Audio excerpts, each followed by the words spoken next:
नगर परिषद देगलूरच्या दीनदयाल अंत्योदय योजना national urban livelihood mission या विभागाच्या वतीनं शहरातील महिलांच्या आर्थिक सक्षमीकरणासाठी स्थापन करण्यात आलेल्या नारी शक्ती शहर उपजीविका केंद्राचं उद्घाटन नगर परिषद देगलूरच्या नगराध्यक्षा सौ विजयमाला बालाजीराव टेकाळे यांच्या शुभ हस्ते संपन्न झालाय।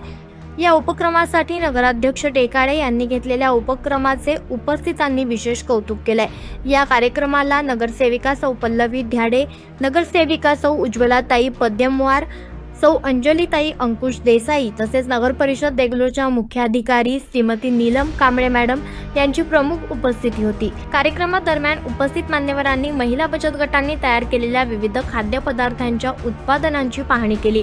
त्यांच्या गुणवत्तेची प्रशंसा करत अनेक मान्यवरांनी उत्स्फूर्तपणे या खाद्यपदार्थांची खरेदीही केली। उद्घाटन प्रसंगी बोलताना नगराध्यक्षा सौ विजयमाला टेकाळे यांनी सांगितलं की देगलूर शहरातील बचत गटांच्या महिलांनी बचत गटांच्या माध्यमातून उद्योजक बनून आर्थिकदृष्ट्या सक्षम व्हावं। नगर परिषदेच्या वतीनं या उपजीविका केंद्रासाठी भविष्यात अधिक जागेची आवश्यकता भासल्यास ती उपलब्ध करून देण्यासाठी सर्वतोपरी प्रयत्न करण्यात येतील असेही त्यांनी सांगितलं। यावेळी मुख्याधिकारी श्रीमती नीलम कांबळे मॅडम यांनी महिलांना मार्गदर्शन करताना सांगितलं की नगर परिषदेच्या व्यापारी गाळ्यांच्या लिलावावेळी काही गाळे बचत गटांसाठी राखीव ठेवण्याचा विचार करण्यात येईल। बचत गटांच्या महिलांनी शासनाच्या विविध योजनांचा लाभ घेऊन रोजगाराच्या संधी निर्माण कराव्यात आणि स्वावलंबी बनावे असे आवाहन त्यांनी केले।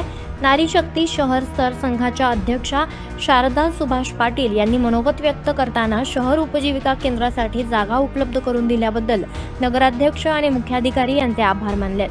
कार्यक्रमाचे आभार प्रदर्शन नारी शक्ती शहर स्तर संघाच्या सचिव सौ रंजना मुरलीधर कांबळे यांनी केलं। या कार्यक्रमाला शहरातील बचत गटांच्या बहुसंख्य महिला मोठ्या संख्येने उपस्थित होत्या। महिलांच्या स्वावलंबनासाठी नगर परिषद देगलूरच्या वतीनं राबवण्यात येणारा हा उपक्रम महिलांसाठी प्रेरणादायी ठरत असल्याची भावना यावेळेस उपस्थितांनी व्यक्त केली।